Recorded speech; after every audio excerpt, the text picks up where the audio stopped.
আমার মতো কার কার সকালের নাস্তা করতে করতে একদম দুপুরে হয়ে যায় বলেন তো?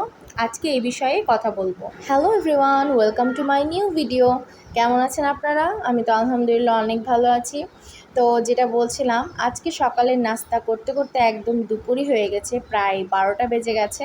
তো আজকে আমি মূলত সকালে প্রাইভেটে গেছিলাম। প্রাইভেটে তো সকালে কিছু খেয়ে যেতে ইচ্ছাই হয় না, এমনিতেও আমি সকালে কোনো দিন কিছু খাই না। তো আজকে সকালবেলা কিছুই খেয়ে যায়নি।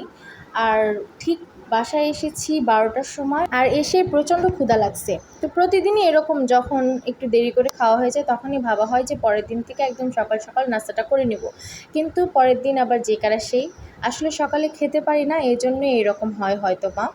তো যাই হোক, আমি বাসায় এসে ভাবলাম যে আজকে কী খাওয়া যায়। তো পরে দেখলাম যে এখানে চালের আটা ছিল আর একটু গমের আটা ছিল। তো চালের আটা গমের আটা মিক্স করে আজকে আমি একটু তেল চিতায় বানিয়ে নিব। তো এখানে আমি একটু বেশি করে পেঁয়াজ আর মরিচ দিলাম, আর আটাটাতে আগে থেকেই লবণ দিয়ে নিয়েছিলাম, যেটা ভিডিওতে আপনারা দেখতে পেরেছেন। তো এই যে এখন আমি হালকা করে মানে ঠান্ডা পানি দিয়ে দিচ্ছি, অল্প অল্প করে এটাকে মিক্স করবো আর কি। আমার মতো কারা কারা সকালবেলা নাস্তা করতে পারেন না বলেন? আমি তো কখনোই পারি না। তো কোনো কোনো দিন এরকম হয়েছে যে চা বানিয়ে খেয়েছি, কিন্তু অন্য আর কোনো কিছুই খেতে পারি না। তো এখানে আপনাদের সাথে কথা বলতে বলতে আমি ঠান্ডা পানি দিয়ে আটাটা একটু ভালোভাবে মুথে নিলাম।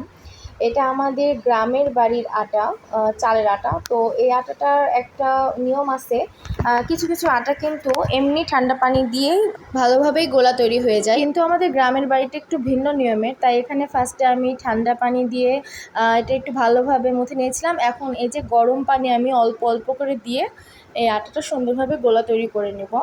তো আমি এই জিনিসটা শিখেছি আমার শাশুড়ি মায়ের কাছ থেকে। গ্রামে গেলে এগুলো পিঠা খাওয়া হয়, গ্রামে ওনারা এগুলোকে তেল পিঠা বলে, আর আমরা বলি তেল চিতই পিঠা, কারণ এটা চিতইয়ের মতোই অনেকটা দেখতে, কিন্তু এটাতে তেল ব্যবহার করা হয় এই জন্য। তো এক এক জায়গার এক এক অঞ্চলের এক এক রকম ভাষা, তাই না? তো যাই হোক, মেলা কথা হয়ে গেল। এখন দেখেন এখানে আমি একদম সুন্দরভাবে গোলাটা তৈরি করে নিয়েছি। এখন এটা বানানোর জন্য একদম প্রস্তুত করে নিব। তো এখানে আমি চলে আসলাম চুলার কাছে। তো এখানে কিন্তু কড়াইটা আমি খুব ভালো করে তাতিয়ে নেওয়ার পরে তেল দিয়েছি। তেলটা দিয়েও কিছুক্ষণ আমি একটু তাতিয়ে নেব, মানে বেশি গরম করে নিব। আর চারিদিকে তেলটা ছড়িয়ে দিলাম যেন পিঠাটা গায়ে লেগে না যায় এই কড়াইয়ের। তো দেখেন আমি কিভাবে করছি, সেম প্রসেসে এভাবে করতে হবে। আজকে যেহেতু খুব দ্রুত করছিলাম, যেহেতু বাইরে থেকে এসেছি, একটু বেশি ক্ষুধা লেগে গেছে, যার কারণে আমি একটু তাড়াতাড়ি করছিলাম। এই জন্য একটু ভালো হয়নি, পারফেক্ট আজকে হয়নি। তাও দেখালাম, আপনাদের সাথে শেয়ার করলাম, ভাবলাম আপনাদের হয়তো ভালো লাগতে পারে।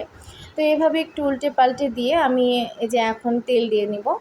আমার মনে হয় এটা সবচেয়ে বেস্ট একটা মানে খাবার, যেটা আপনি খুব কম সময়ে তৈরি করতে পারবেন।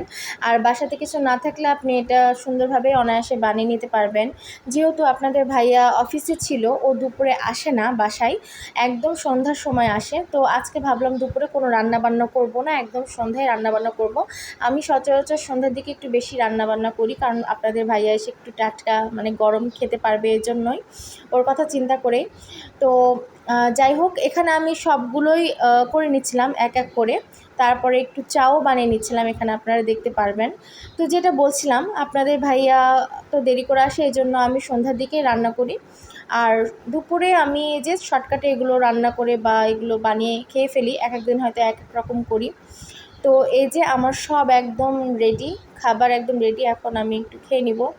তো বাইরে থেকে যেহেতু এসেছি, প্রচুর ক্ষুধা লাগছে, আর এভাবে তাড়াতাড়ি করেই শর্টকাটে এভাবে রেসিপি আপনারাও বাসায় করতে পারবেন।